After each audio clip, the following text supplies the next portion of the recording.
Study IQ IAS, आपका selection हमारा मिशन। Hello everyone, welcome to study IQ। आज हम बात करेंगे आरबीआई के एक स्ट्रैटेजिक मूव के बारे में जो इंडियन रुपीस को इंटरनेशनलाइज करने के लिए आगे बढ़ता है, डी डॉलराइजेशन की तरफ बढ़ता है, इंडियन रुपीस को इंडिया के साउथ एशियन नेबर्स में पॉपुलर करने की बात करता है, नेबर्स जैसे श्रीलंका, भूटान, नेपाल। और ये भी बात करता है कि कैसे अब इंडियन बैंक्स अपने नेबर्स को इंडियन रुपीस में लोन दें, इस बात का प्रावधान कर रहा है आरबीआई। इस तरह से रुपया आपके आसपास के जो रीजन्स है वहाँ ज़्यादा पॉपुलर होगा, वहाँ अपने फॉरेन एक्सचेंज में वो कंट्रीज रखेंगी तो रुपए की डिमांड बढ़ेगी और हमारा जो डिपेंडेंस है डॉलर के ऊपर वो कम होगा, थोड़ा वो उसकी ज़रूरत ज़्यादा है थोड़ा। ठीक है, तो वेलकम एवरीवन, मेरा नाम है ऋषभ, आई मेरे इकोनॉमिक्स ऑप्शनल फैकल्टी। आज का हमारा टॉपिक है India's big move, RBI push to cut dollar dependence and increase the internationalization of rupee. But internationalization of rupee से पहले ये समझते हैं कि डॉलर इंटरनेशनलाइज कैसे हुआ, क्यों डॉलर बन गया रिजर्व करेंसी। थोड़ा सा उसका बैकग्राउंड लेते हैं और फिर समझते हैं कि कैसे हम कुछ कुछ सीख के, कहीं डॉलर से, कहीं चाइनीज युआन से, कहीं रशियन रूबल से चीज़ें सीख के और अपना एक और वाइब्रेंट पाथ क्रिएट कर सकते हैं। So let's start with the dollar trap and how America built its economic empire. यानी आज अगर आप सोचिए कि भारत सरकार अगर चाहे कि हम जितना मन हो उतना रुपया प्रिंट कर लें और सबको 1-1 लाख रुपया बांट दे, तो मालूम है क्या होगा?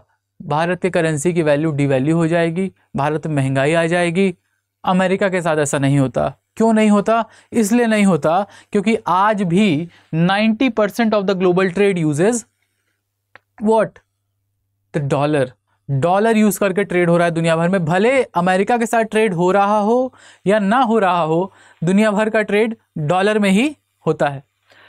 तो अब ये देखिए कि डॉलर डोमिनेंस शुरू कहाँ से हुआ। तो जब हम वर्ल्ड वॉर 2 का एंड होने वाला था तो आपको याद होगा कि ब्रेटन वुड्स एग्रीमेंट हुआ था 1944-45 में, और वहां आप देखते हैं कि 2 major global multipolar financial institution बने, एक था IMF और एक IBRD, जिसको हम वर्ल्ड बैंक के नाम से जानते हैं।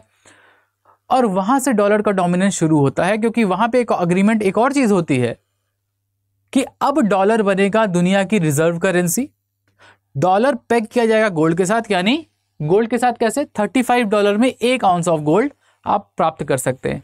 और यूरोप की जो करेंसीज हैं वो पेग हो जाएंगी डॉलर से, यानी डॉलर बनेगा बेस और बाकी सारी करेंसी उसके साथ पेग्ड अप हो जाएंगी और डॉलर को हम गोल्ड यानी एक फिजिकल एसेट के साथ टाई अप कर देंगे।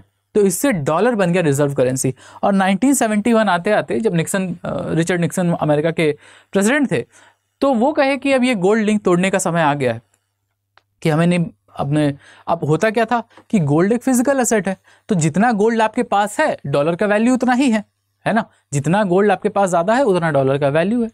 तो अगर हम गोल्ड हमारे पास कम हो रहा है क्योंकि बाकी कंट्रीज में फिर गोल्ड बढ़ना शुरू हो गया था, ठीक है, कई जगह गोल्ड ज़्यादा है, तो अमेरिका ने कहा कि ऐसा करते हैं कि अब इसको छोड़ते हैं ताकि डॉलर का भी रीएवोल्यूशन या डेप्रिसिएशन और अप्रिसिएशन हम ज़्यादा आसानी से कर सकें। क्योंकि गोल्ड के साथ ये करना मुश्किल है क्योंकि गोल्ड का प्राइस मार्केट डिटरमाइंड है। ठीक है, मार्केट में गोल्ड का क्या प्राइस है, इससे आप डॉलर को फ्रीली अप्रिशिएट नहीं कर पाएंगे। तो उसको हटा दिया गया 1971 में। लेकिन 1971 आते आते dollar automatically global reserve currency बन गया था। इतना ज़्यादा डॉलर का डिमांड था दुनिया भर में कि ये सिस्टम हटने के बाद भी वो डिमांड आज भी 90% तक बना हुआ है। ठीक है, बहुत कोशिश की गई कि डॉलर को डिवैल्यू किया जाए, कुछ किया जाए, ताकि अमेरिका खुद भी ये कोशिश किया है कि हम डिवैल्यू कर लें, थोड़ा एक्सपोर्ट बढ़ जाएगा, हमारा कंपिटिटिव हो जाएगा एक्सपोर्ट, अमेरिकन मेड प्रोडक्ट्स ज़्यादा कंपिटिटिव हो जाएंगे इंटरनेशनल मार्केट में। बट सक्सेसफुल नहीं रहा है क्योंकि दुनिया भर की सारी करेंसी डॉलर से पेग है। तो जैसे ही डॉलर डिवैल्यू होता है बाकी करेंसी ज़्यादा अप्रिशिएट कर जाती हैं और उनको लॉस होने लगता है एक्सपोर्ट में। इस कहानी को हम भी अभी देखेंगे। बट अगर ये कहानी और ये सिस्टम्स आपको इकोनॉमिक हिस्ट्रीज पसंद आते हैं, मज़ेदार लगते हैं, तो इकोनॉमिक्स ऑप्शनल का अक्टूबर बैच अब आपके लिए ओपन है। 8 अक्टूबर को आपकी ओरिएंटेशन क्लास होगी। तो अगर आपने एडमिशन नहीं लिया है और एक straight forward high scoring high probability of selection optional चाहते हैं जिसमें आपको हाईएस्ट इंटरव्यू स्कोर मिले, तो इकोनॉमिक्स ऑप्शनल आपके लिए है। अब इसके एडमिशन रिलेटेड कोई डाउट है या जनरल डाउट है आपको इकोनॉमिक्स रिलेटेड, तो you can reach out to me on Hipponomics on Telegram और इंस्टाग्राम, और write to me on rishabh.singh@studiiq.com।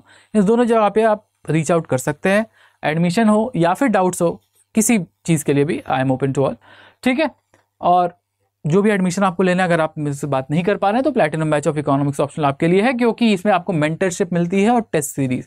ये इंपॉर्टेंट है आपकी कॉम्प्रिहेंसिव कवरेज के लिए, क्योंकि बाकी किसी बैच में आपको टेस्ट सीरीज नहीं मिलेगा, मेंटरशिप नहीं मिलेगा, तो आपकी तैयारी वो पूरी कॉम्प्रिहेंसिव नहीं हो पाएगी, ठीक है। तो आज वापस आते हैं बातचीत पे। तो the great escape, how other nations broke the chains. तो सबसे पहले हम एक देखते हैं प्लाजा अकॉर्ड शॉक। अब प्लाजा अकॉर्ड एक होटल है, तो न्यूयॉर्क में G5 कंट्रीज बैठते हैं और G5 कंट्रीज बैठ के एक मीटिंग करते हैं, और वो मीटिंग में ये बात होती है। और G5 कंट्रीज कौन थे? US, जापान, आपका फ्रांस, UK, जर्मनी, ऐसी जो बड़ी कंट्रीज हैं वो सब बैठती है और बात करती है कि डॉलर को थोड़ा डीवैल्यू किया जाए, क्योंकि US चाहता था कि डॉलर डीवैल्यू हो, ठीक, कि डॉलर कुछ ज़्यादा ही अप्रिशिएटेड है, उसको डीवैल्यू करेंगे तो बाकी सारी करेंसी भी डीवैल्यू हो जाएगी, ये सोच थी। लेकिन होता क्या है कि डेलिबरेटली US डॉलर को क्रैश करने का जो आपका प्रावधान था, 40% गिरता भी है 2 साल में, बट उसकी वजह से जापान, एक कंट्री जो एक्सपोर्ट डिपेंडेंट कंट्री है, एक छोटा सा कंट्री है, उसका डोमेस्टिक मार्केट तो बहुत बड़ा है नहीं, तो ज़्यादातर चीज़ें एक्सपोर्ट करता है, चाहे वो सोनी हो, मारुति हो, सुजुकी हो, होंडा हो, टोयोटा हो, जो इंपॉर्टेंट कंपनीज है दुनिया भर की, टोशिबा है, वो सब जापान से। तो जैसे ही डॉलर 40% डिवैल्यू होता है, जापान की करेंसी 100% 50% अप्रिशिएट कर जाती है। यानी पहले 240 येन में आपको $1 मिलता था, अब आपको 120 में ही $1 मिल जा रहा है। यानी कि जापानीज एक्सपोर्ट, अगर जब भी करेंसी डिप्रिशिएट होती है, आप लोग को मालूम होगा, क्योंकि हमने इस बारे में बात की हुई है, आप वीडियो देख सकते हैं उसकी। जैसे ही करेंसी डिप्रिशिएट करती है, एक्सपोर्ट्स आपके महंगे हो जाते हैं, ठीक है, आपके एक्सपोर्ट्स महंगे हो जाते हैं। इफ द करेंसी अप्रिशिएट्स, आपका एक्सपोर्ट लेस कॉम्पिटिटिव हो जाता है। अब आप सोचिए कि पहले आप मान लीजिए कि आप US के एक सिटीजन हैं, आप $1 देते थे जापान में, तो आपको 240 येन का प्रोडक्ट मिल जाता था, ठीक है। अब अगर ये अप्रिशिएट करके 120 हो गया, 120 येन, तो अब आप $1 देंगे तो आपको सिर्फ 120 येन का प्रोडक्ट मिलेगा। यानी कि जब भी करेंसी अप्रिशिएट करती है, उसकी एक्सपोर्ट कॉम्पिटिटिवनेस गिर जाती है। समझ में आ गया ये? तो यही हुआ जापान के साथ। जापान एक एक्सपोर्ट ओरिएंटेड कंट्री था, अब डॉलर को हमने गिराने की कोशिश की, उसकी वजह से ये अप्रिशिएट कर गया ज़्यादा, और अप्रिशिएट करने की वजह से यहाँ पे जापान के एक्सपोर्ट को बहुत बड़ा नुकसान हुआ। इसीलिए हम इस पीरियड को कहते हैं लॉस्ट डिकेड ऑफ जापान। इसी टाइम आप देखते होंगे कि जापान नए पार्टनर्स खोजता है। यही वो टाइम है 1980 का 85 का, जब Suzuki as a company India आती है, मारुति सुजुकी, होंडा इंडिया आती है, यामाहा इंडिया आती है, क्योंकि वो नए मार्केट सब तलाश रही थी, उसको नई जगह एक्सपोर्ट्स करने, है ना। आप देख रहे होंगे 1985 90s में RX100, CD100, मारुति सुजुकी 800, ये सारी कार्स जो है, बाइक्स जो है, वो इंडिया में आना शुरू होती है।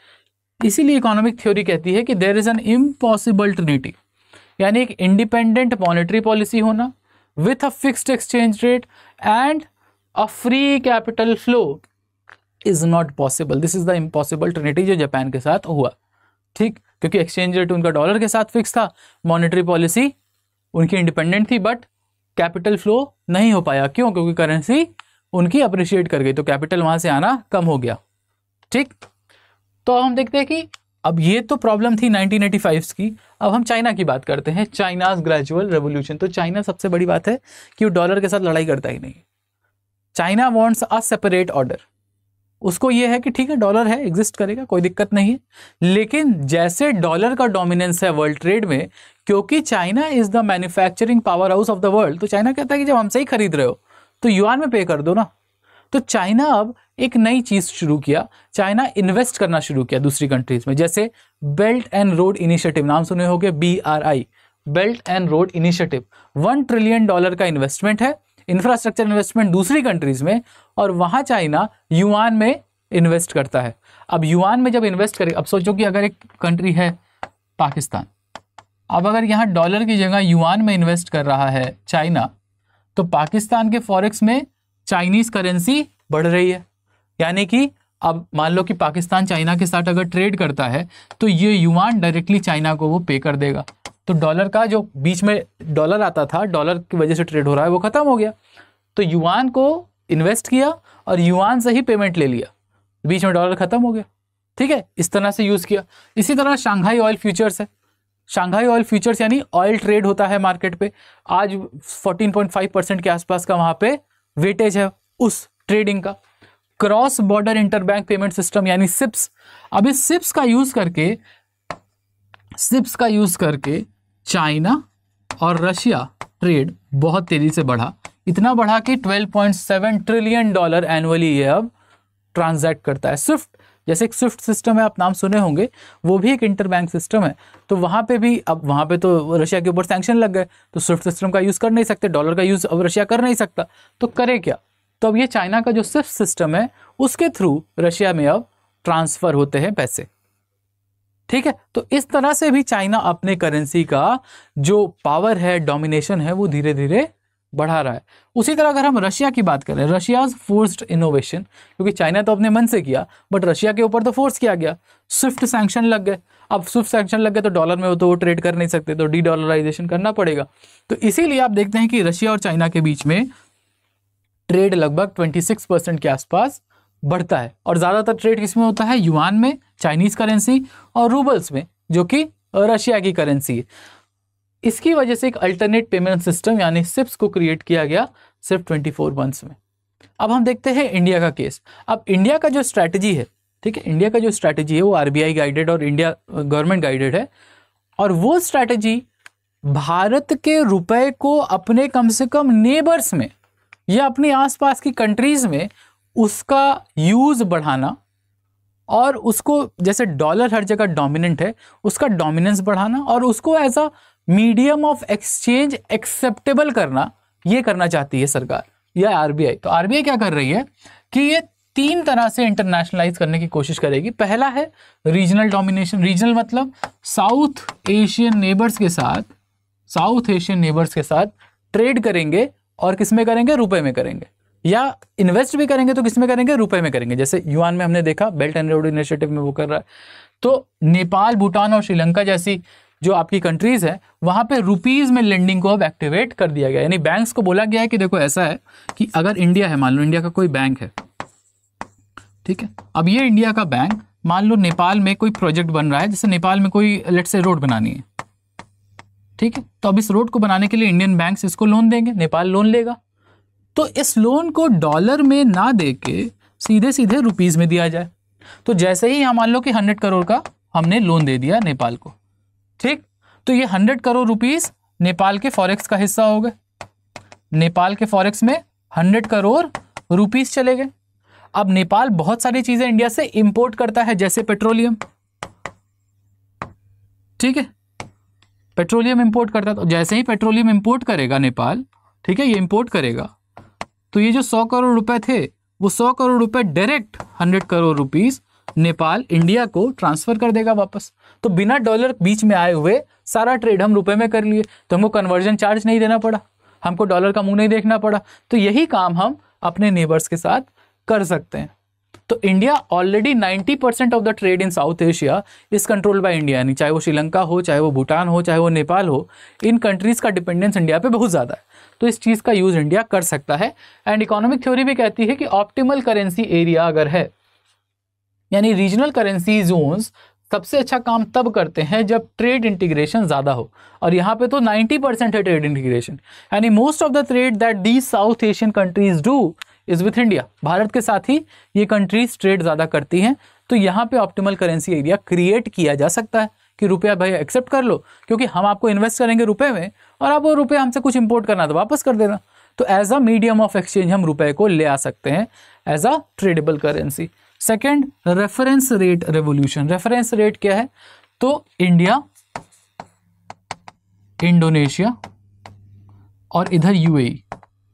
तो इंडिया, इंडोनेशिया और यूएई के साथ डायरेक्ट रुपया और दिरहम, और रुपया और इंडोनेशिया रुपया, ठीक है, इंडोनेशिया रुपया, ठीक, रुपया, वेट,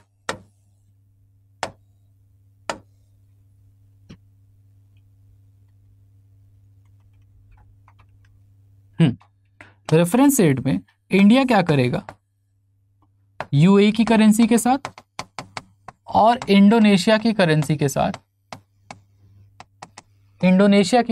साथ, डायरेक्ट रुपया यानी इंडिया का रुपीस, इंडोनेशिया का रुपया और इंडिया का रुपीस और यूएई के दिरहम के साथ एक डायरेक्ट एक्सचेंज रेट स्टैब्लिश करेगा। तो नहीं तो जनरली क्या होता है कि जैसे मान लो कि पहले आप रुपए को डॉलर में चेंज करते हैं और डॉलर से अदर करेंसी में चेंज करते हैं, रुपए को डॉलर में चेंज करते हैं और डॉलर को फिर अदर करेंसी में चेंज करते हैं, तो बीच में फिर से डॉलर आ जाता है। तो हम इसको डॉलर को हटाना है, हमको डायरेक्ट रुपए से अदर करेंसी में कन्वर्ट करना है।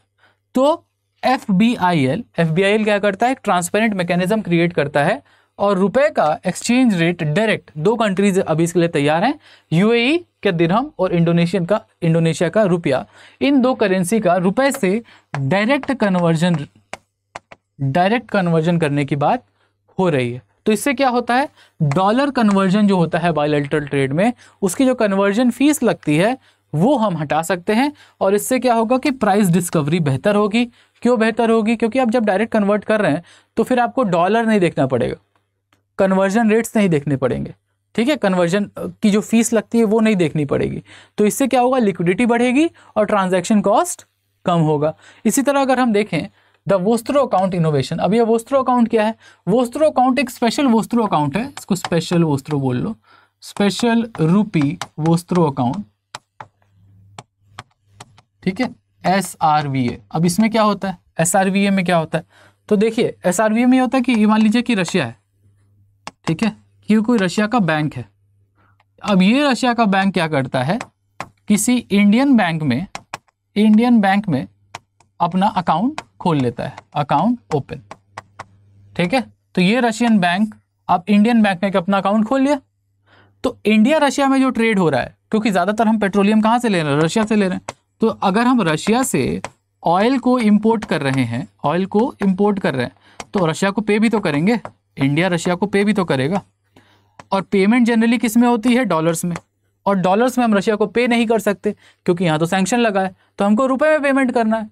बट रुपया क्या करेगा रशिया इतना रुपया लेके, क्योंकि रशिया तो हमसे ज़्यादा कुछ इंपोर्ट करता नहीं है, तो रुपया वापस कैसे आएगा। या तो हम एक्सपोर्ट इंपोर्ट बराबर कर रहे होते, तो 100 करोड़ का मान लो तेल खरीदे हम लोग, 100 करोड़ रुपया दिए, तो वहाँ से 100 करोड़ का अगर हम लोग कुछ बेचे, जैसे चावल बेच लिए, तो 100 करोड़ हमें वापस आ गया। तो रशिया के पास पाइलअप होना शुरू हो गया रुपया। तो अब कोई दूसरा मैकेनिज्म चाहिए, क्योंकि S-400 भी खरीदना था, मालूम है ना कि थोड़ा लेट हुआ था, तो S-400 भी मान लो खरीदना है, तो अब $1 बिलियन का है, तो $1 बिलियन को अगर हम रुपए में कन्वर्ट करें, ठीक है, तो अगर हम उस रुपए को 80 बिलियन मान लो रुपीज़ है, वो रशिया लेके क्या करेगा, कहाँ रखेगा, अपने फॉरेक्स में रख के क्या करेगा, क्योंकि रुपया का तो जो भी मान्यता है वो भारत के ही अंदर है, भारत के बाहर तो रुपया उतना मान्य है नहीं जैसे डॉलर है ना। तो क्या करेगा, तो ये लोग वोस्त्रो अकाउंट खोल लिए।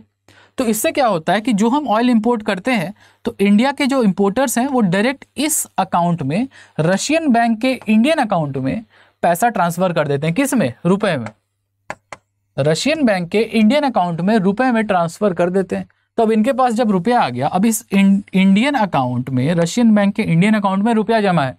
अब इस रुपया का क्या यूज करता है रशिया, इस रुपए का जो जमा है इंडियन अकाउंट्स में, इसको इन्वेस्ट करता है इंडिया में, इन्वेस्ट करता है रशिया इंडिया में।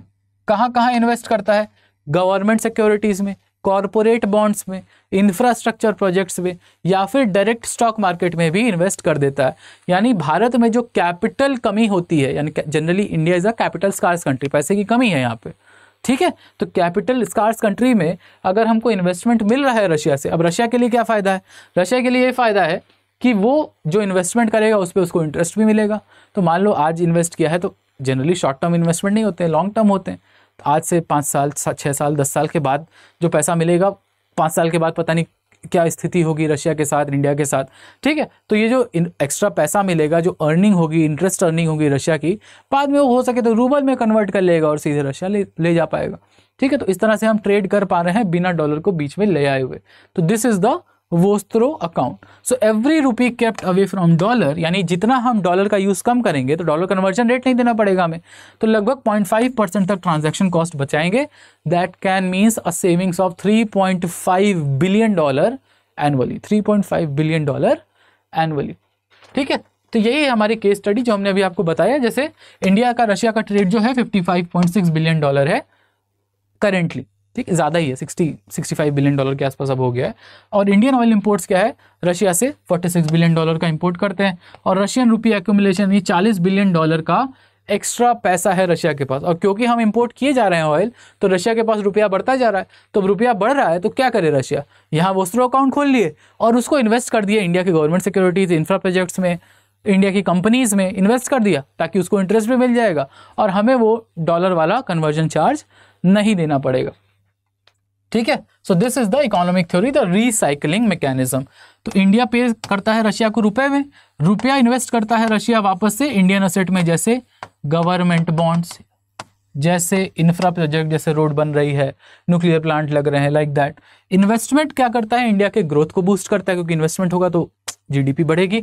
और higher growth means higher oil demand, higher oil demand means कहाँ से आएगा ये ऑयल, रशिया से ही आएगा। तो रशिया को फायदा ओवरऑल हो रहा है, इंडिया को भी फायदा हो रहा है, इंडिया को बैठे बैठे फ्री का पैसा मिल जा रहा है। Cycle continues with reduce dollar dependence. तो इससे स्ट्रैटेजिक आउटकम क्या होगा कि ये क्राइसिस रिस्पॉन्स था और अब ये इंडिया और रशिया के फेवर में एक इकोनॉमिक फेवर कर रहा है रशिया को और इंडिया को।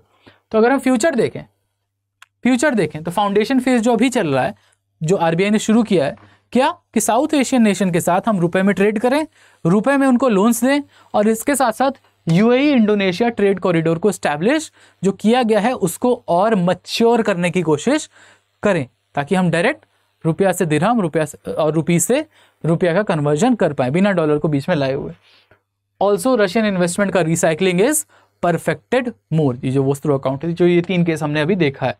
एक्सपेंशन फेज में हम क्या कर सकते हैं, हम अपने नए पार्टनर्स खोज सकते हैं जो डॉलर से थोड़ा परेशान है, जैसे ब्राज़ील है, जैसे अफ्रीकन नेशंस हैं, तो लैटिन अमेरिका यानी साउथ अमेरिका, अफ्रीका, ये जो हमारे नए ट्रेडिंग पार्टनर्स हैं उनके साथ भी हम रुपी ट्रेड अगर स्टैब्लिश कर पाए तो बेहतर है। इसके साथ साथ ब्रिक्स पेमेंट सिस्टम में यूपीआई का इंटीग्रेशन बहुत बड़ी बात है, क्योंकि यूपीआई इंटीग्रेशन के साथ रुपया का अपने आप जो डिमांड है वो बढ़ेगा अगर आप इंटीग्रेट कर पाएंगे, क्यूआर कोड लगा पाएंगे तो। और अंत में जब मैच्योरेशन फेज की हम बात करते हैं, मैच्योरिटी की बात करते हैं बाय 2035, तो आज जो हम 5% ट्रेड कर रहे हैं रुपीज़ में, मोस्टली रशिया के साथ ही कर रहे हैं या साउथ एशिया के साथ, उसको हमको बढ़ा के 25 से 30% करना है। तो अगर ये 2 फेज काम कर गए तो ये हमारा जो मैच्योर फेज है, यहाँ पे हम 25 से 30% ट्रेड इंडियन रुपीज़ में कर पाएंगे और एक रिजर्व करेंसी का स्टेटस मिल पाएगा साउथ एशिया में इंडियन करेंसी को, जहाँ पे साउथ एशियन नेशन अपने फॉरेक्स रिजर्व्स में इंडिया के करेंसी को रखेंगे। और इससे क्या होगा, हमारा डॉलर डिपेंडेंस कम होगा, साउथ एशिया का डॉलर डिपेंडेंस कम होगा, और जो रुपया सेव करके रखेंगे ये साउथ एशियन नेशन अपने फॉरेक्स रिजर्व्स में, उसके ऊपर हमको इंटरेस्ट भी देंगे, तो वहाँ से हमारी कमाई भी होगी। ठीक है, तो हमारे लिए क्या मतलब है, फॉर स्टूडेंट्स फॉरेन एजुकेशन का कॉस्ट थोड़ा प्रेडिक्टेबल हो जाएगा। क्यों? क्योंकि जो डॉलर की वजह से रुपए में चेंज होता है, स्पेकुलेशन होता है रुपए में, रुपए की वैल्यू डिवैल्यू होती है, डिप्रिशिएट होती है, अप्रिशिएट होती है, जो भी होती है डॉलर की वजह से ज़्यादा होती है। तो डॉलर पर डिपेंडेंस कम, यानी रुपया अपना स्ट्रांग हो सकता है। ठीक, इंपोर्टेड इन्फ्लेशन हमारा कम होगा, क्योंकि रुपया अगर डिवैल्यू होता है, डिप्रिशिएट होता है, तो इन्फ्लेशन कॉस्ट हमारी बढ़ती है। जो 85% ऑयल हम इंपोर्ट कर रहे हैं वो महंगा पड़ता है। और करियर अपॉर्चुनिटी इंटरनेशनल फाइनेंस में बढ़ सकती है, specially regions like gift cities in Ahmedabad, near Ahmedabad. For businesses $3.5 billion जो कन्वर्जन चार्जेस हैं एनुअली लगभग $3.5 बिलियन बचा सकते हैं। फास्टर पेमेंट्स कर सकते हैं, क्योंकि बार बार आपको कन्वर्जन नहीं करना है, और फॉरेक्स हेजिंग कम कर सकते हैं।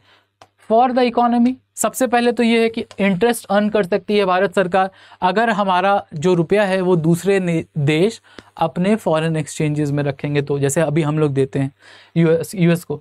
मॉनेटरी इंडिपेंडेंस मिलेगा, यानी भले federal reserve, US federal reserve कोई भी पॉलिसी लेके आ रहा हो उधर, आरबीआई को अपनी पॉलिसी के लिए यूएस का मुंह नहीं देखना पड़ेगा कि यूएस में कुछ चेंज आ रहा है तो हमें चेंज करना पड़ेगा। We can make our independent monetary policies as per our needs and not as per the global, specially US needs. और इसके अलावा हम देखते हैं कि क्राइसिस प्रोटेक्शन मिलेगा। क्राइसिस प्रोटेक्शन क्यों? क्योंकि 2008 में जब आप लेटेस्ट तो वही है, सब प्राइम क्राइसिस आया था, यूएस के बैंक्स गड़बड़ किए थे, इंडिया के बैंक्स नहीं किए थे गड़बड़, लेकिन उसकी वजह से पूरा Indian IT sector, Indian banking financial sector और दुनिया के बाकी जो फाइनेंशियल सेक्टर है पूरा हिल के रह गए थे। तो ये जो डिपेंडेंस है डॉलर के ऊपर, यूएस के ऊपर, फाइनेंशियल मार्केट हो या टेक्नोलॉजी मार्केट हो, इंडिया का या दुनिया का, वो कम होगा। और क्योंकि इंडिया एक अल्टरनेटिव मोर स्टेबल वर्जन दे पाएगा फाइनेंशियल सिस्टम का, तो इंडिया पर डिपेंडेंस बढ़ेगा और हमारी ऑब्वियसली हमारी जो खुद की मैक्रो इकोनॉमिक पॉलिसीज हैं वो ज़्यादा इंडिपेंडेंट हो पाएंगी। And this is how the internationalization of rupee in the next 10 years can change the face on how we trade with the global order. और कैसे इंडिया अपने आप को ज़्यादा important फाइनेंशियल सिस्टम की तरह एस्टैब्लिश कर सकता है। So I hope you like the lecture. अगर आपको ज़्यादा वैल्यू ऐड हुआ है आपके नॉलेज में तो do like this, share this. मिलते हैं क्लास में, क्योंकि हमारी जो क्लास है वो शुरू हो रही है 8 अक्टूबर से। अगर आपने एडमिशन नहीं लिया है तो do contact me on Hipponomics and I will reach out to you for some more discounts.